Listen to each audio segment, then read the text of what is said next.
بسم اللہ الرحمن الرحیم۔ السلام علیکم ورحمۃ اللہ وبرکاتہ۔ امید ہے کہ تمام ہی سامعین کرام خیر اور خیریت سے ہوں گے۔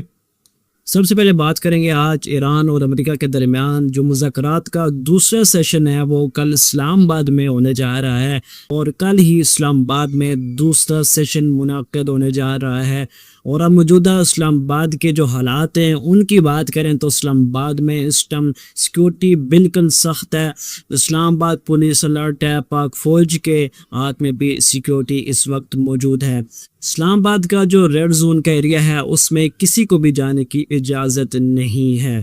لیکن دوسری جانب امریکہ کی جانب سے جو رات کو ایران کا جو ایک بحری جہاز تھا اس پر حملہ کیا ہے اور اس جہاز کو اپنے قبضے میں لے لیا ہے، اور دوسری جانب امریکہ کہہ رہا ہے کہ ہم ایران سے مذاکرات کریں گے۔ اس چیز کو ایران نے ایکسیپٹ نہیں کیا۔ ایران نے آج پاکستان کو یہ بات بتا دی ہے کہ آج پھر امریکہ نے سیز فائر کی خلاف ورزی کی ہے، کیونکہ 2 ہفتے کا جو سیز فائر ہوا تھا ان 2 ہفتوں کے دوران آج امریکہ نے ایک مرتبہ پھر جو ایران کا بحری جہاز تھا اس پر حملہ کیا اور اس جہاز کو اپنے قبضے میں لے لیا۔ یہاں پہ امریکہ کا دوسرا چہرہ بھی بے نقاب ہو گیا ہے۔ اب ایران نے پاکستان کو کیوں بتایا؟ اب ایران نے پاکستان کو اس لیے بتایا ہے کہ کیونکہ پاکستان ان دونوں ملکوں کے درمیان مذاکرات کرا رہا ہے، اور ظاہر ہے پھر پاکستان کو بتانا تھا، اس ایشو سے آگاہ کرنا تھا۔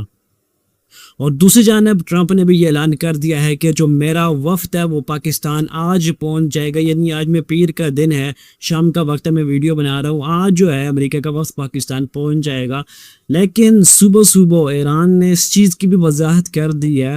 کہ اسلام آباد میں جو مذاکرات کا دوسرا سیشن ہو رہا ہے اس میں ہم نے شرکت نہیں کرنی، نہ ہی کسی نمائندے کو، نہ ہی کسی وفد کو ہم اسلام آباد بھیجیں گے۔ اس کی وجہ یہی ہے کہ ایران کے خلاف زیادتی ہوئی ہے، امریکہ نے سیز فائر کی خلاف ورزی کی ہے، اور اسی وجہ سے ہم مذاکرات کا جو دوسرا سیشن ہے اس میں پارٹیسپیٹ نہیں کریں گے۔ ایران اور امریکہ کے درمیان جو مذاکرات کا دوسرا سیشن ہے وہ کل منگل کے دن اسلام آباد میں منعقد ہوگا، جب امریکہ کا وفد پاکستان پہنچ جائے گا، اور ایران کا وفد اگر پاکستان نہیں آتا تو یہ مذاکرات ایک مرتبہ پھر ناکام جائیں گے۔ جو پہلا سیشن تھا وہ بھی ناکام گیا تھا۔ اب جو ہے امریکہ نے بڑی غلطی کر دی ہے، سیز فائر ابھی کنٹینیو تھا، تقریباً اس کو 22 تاریخ کو سیز فائر کی جو ڈیٹ ہے وہ مکمل ہونی تھی، لیکن وہ ڈیٹ مکمل ہونے سے پہلے ہی 2 دن پہلے امریکہ نے ایک مرتبہ پھر بحری جہاز میں جو سمندری لڑائی کی ہے، بحری جہاز پر جو حملہ کیا ہے، اس کی وجہ سے ایران جو ہے نا وہ بڑا ہی غصے میں ہے، ایران کے جو قیادت ہے وہ بھی بڑے غصے میں ہے۔ اور یہ بات سب کو پتہ ہے کہ جس طرح ٹرمپ اور اسرائیل ان کا جو ہے نا متضاد بیان ہوتا ہے، ان کے 2 چہرے ہوتے ہیں، یہ حقیقی بات کبھی نہیں کرتے، یہ چیز ہم سب کو پتہ ہے۔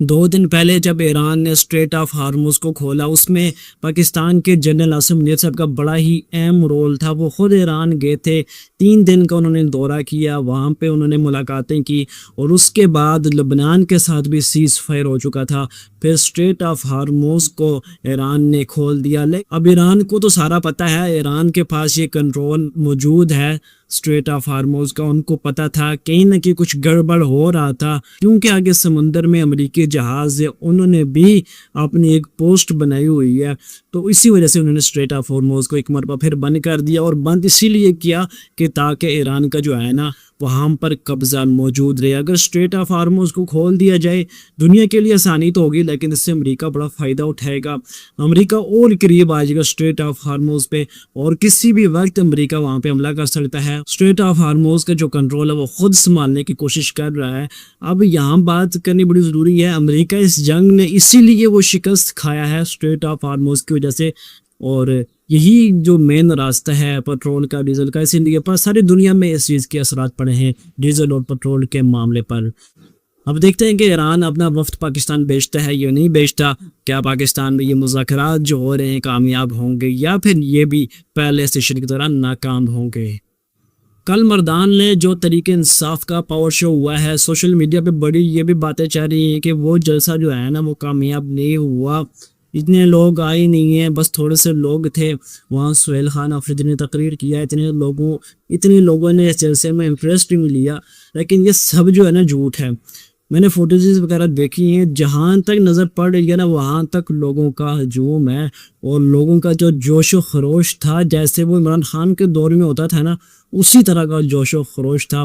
اور یہ میں بھی بڑا مشکل میں نے ایکسپیکٹ کیا ہے کہ یار اتنے لوگ کیسے آ سکتے ہیں، جس طرح پی ٹی آئی کی موجودہ صورتحال ہے، جس طرح ٹوٹی پھوٹی ہوئی ہے۔ اور ایک اور چیز میں نے جو اچھی چیز دیکھی ہے اس میں تحریک انصاف کی جو سینئر قیادت ہے، جو بڑے قیادت ہے، وہ بھی سٹیج پر موجود تھی۔ یوں لگ رہا تھا کہ تحریک انصاف ایک مرتبہ پھر الیکشن کی تیاری کر رہی ہے، جس طرح وہ کمپین کرتے تھے نا عمران خان، جس طرح انہوں نے الیکشن سے پہلے کمپین کی تھی گزشتہ سالوں میں، اس طرح کی فیلنگز آ رہی تھی۔ اور مردان کی عوام نے ایک مرتبہ پھر یہ ثابت کیا ہے کہ بھائی ہم تحریک انصاف کے ساتھ کھڑے ہیں اور ہر دم ہم عمران خان کے ساتھ کھڑے رہیں گے۔ اور یہ فوٹیجز آپ کے سکرین پر چل بھی رہی ہیں، اور بہت زیادہ لوگوں نے شرکت کی ہے، کافی زیادہ رش بھی تھا۔ اور یہ جلسہ ہے میرا جو ہے نا، یہ اپنا جو تجزیہ ہے، میں اپنے تجزیے کے مطابق یہ جو جلسہ رہا ہے تحریک انصاف کا میدان میں، یہ بالکل کامیاب رہا ہے، لوگوں کا انٹرسٹ بھی تھا اور لوگوں نے شرکت بھی کی ہے۔ آج کے لیے اتنا ہی، ملتے ہیں نئی ویڈیو میں، اپنا بہت خیال رکھیے، اللہ حافظ۔